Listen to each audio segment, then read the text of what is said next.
तो इस वीडियो में मैं लेके आ चुका हूँ आपके लिए class 10th Hindi question paper board exam. तो मैं आज आपको पूरा एकदम रियल क्वेश्चन पेपर बताने वाला हूँ। आप मेरे वीडियो के साथ बने रहिएगा। तो चलिए शुरू करते हैं। मैं आपको पूरा एकदम रियल क्वेश्चन पेपर बताने वाला हूँ आज।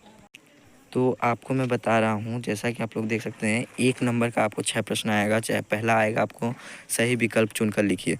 तो आपको 6 प्रश्न मिलेंगे 1 नंबर के, तो आप उसको लिख लीजिएगा। तो आप प्रश्न देख सकते हैं। गोपियों ने श्री कृष्ण की तुलना की है। आधुनिक काल का आरंभ माना जाता है। संचारी भाव की संख्या है। तो आइए, आपके 3 प्रश्न हो जाएंगे। फिर आज आपका आ जाता है, नेताजी का चश्मा कहानी का मूल भाव है। भोलेनाथ का ललाट पर तिलक सुशोभित होता है। जो शब्द की क्रिया की विशेषता प्रकट करते हैं, यह आपको प्रश्न में मिल जाएगा। आपको इसका आंसर लिखना होगा। तो आप देख सकते हैं प्रश्न को। तो मैं आ जाता हूँ दूसरे प्रश्न की ओर। दूसरा प्रश्न भी आपको 1 नंबर का 6 मिल जाएगा। 6 प्रश्न जो 1 नंबर का होगा। तो आप रिक्त स्थानों में सही विकल्प का चयन कर लीजिए। तो पहला आपको आ जाएगा, परशुराम अपना गुरु डैश को भगवान को मानते थे। तो इसका शिव हो जाएगा। काव्य की शोभा बढ़ाने तत्वों को डैश कहते हैं। तो अलंकार हो जाएगा। इसका आप देख सकते हैं जैसे कि। फिर आपका आ जाता है, मन्नू भंडारी का जन्म मध्य प्रदेश के डैश गांव में हुआ था। तो मन्नू भंडारी का जन्म भानपुरा के गांव में हुआ था। आप लोग देख सकते हैं। फिर मैं आगे बढ़ता हूँ, आपके लिए दिखाता हूँ। तो देख सकते हैं, सच्चे साधु की पहचान उसके डैश से होती है। तो सच्चे साधु की पहचान उसके विचारों से होती है। आप लोग देख सकते हैं आंसर। भोलेनाथ और उनकी साथी डैश के बिल पानी उलीचने लगे। तो इसका आंसर हो जाएगा चूहो। आप लोग देख सकते हैं आंसर। फिर देख सकते हैं, जिन वाक्यों से किसी कार्य के न होने का बोध होता है उसे डैश कहते हैं। तो इसका हो जाएगा निषेधवाचक। आप लोग देख सकते हैं आंसर को। मैं दिखा देता हूँ। तो आगे बढ़ते हैं।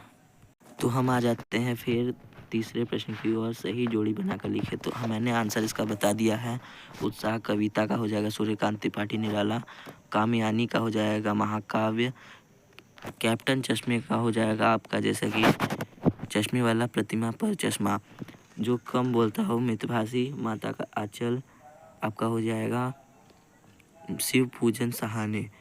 रचना के अनुसार वाक्य के प्रकार 3 होते हैं। आगे बढ़ते हैं फिर हम।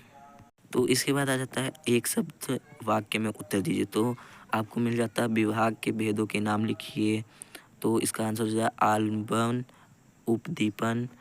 रामचरितमानस का प्रमुख छंद कौन सा है? तो आप प्रमुख छंद में लिख सकते हैं चौपाई।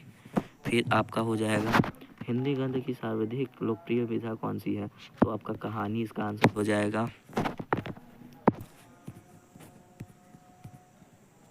टेढ़ी खीर मुहावरे का अर्थ क्या है? तो आप इसका कठिन कार्य लिख सकते हैं।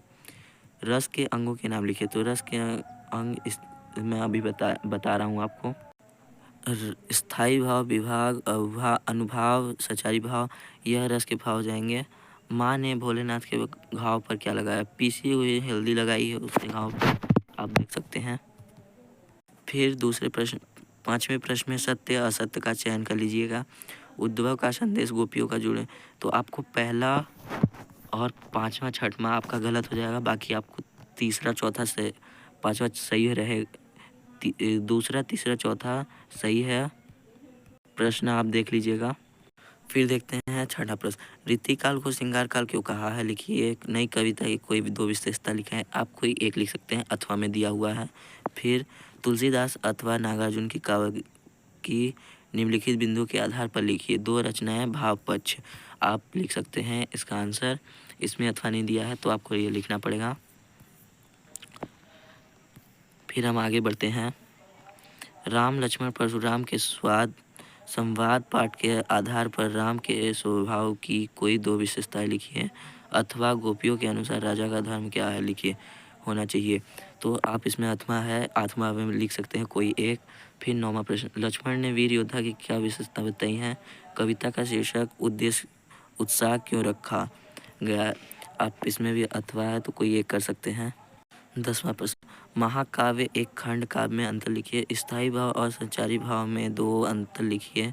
आप लिख सकते हैं कोई एक। फिर हम आगे बढ़ते हैं। अतिशयोगी अलंकार की परिभाषा उदाहरण सहित लीजिए। चौपाई छंद की परिभाषा उदाहरण सहित तो कोई आप एक लिख लीजिएगा। कहानी और उपन्यास में 2 अंतर लिखिए।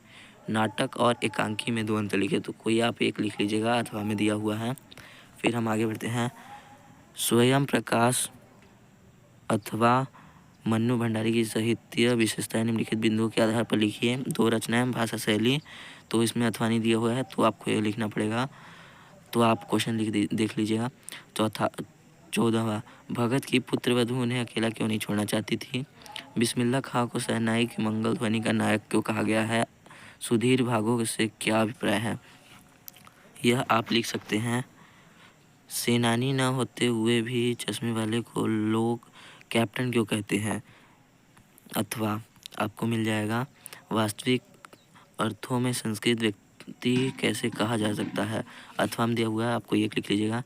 निम्नलिखित वाक्यांश लिख एक शब्द लिखिए।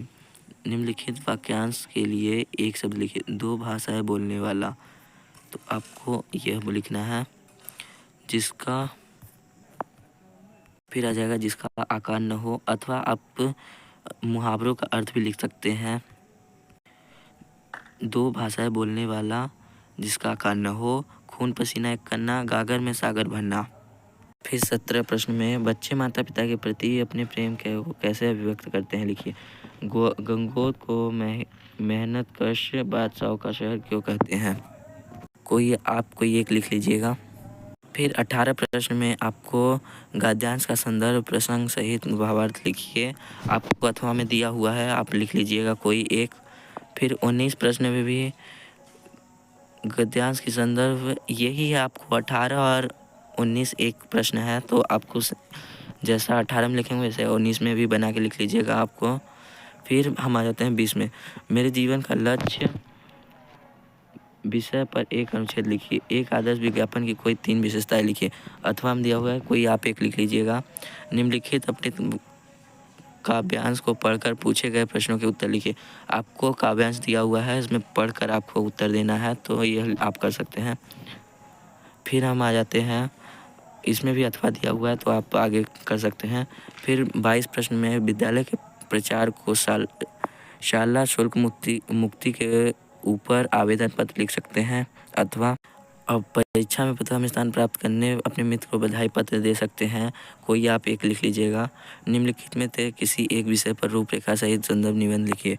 तो आप किसी एक विषय पर संदर्भ निबंध लिखना है आपको रूपरेखा के सहित, तो आप ये सब कर लीजिएगा। आई होप कि मेरे इस वीडियो से आपको बहुत मदद मिली होगी। Thank you.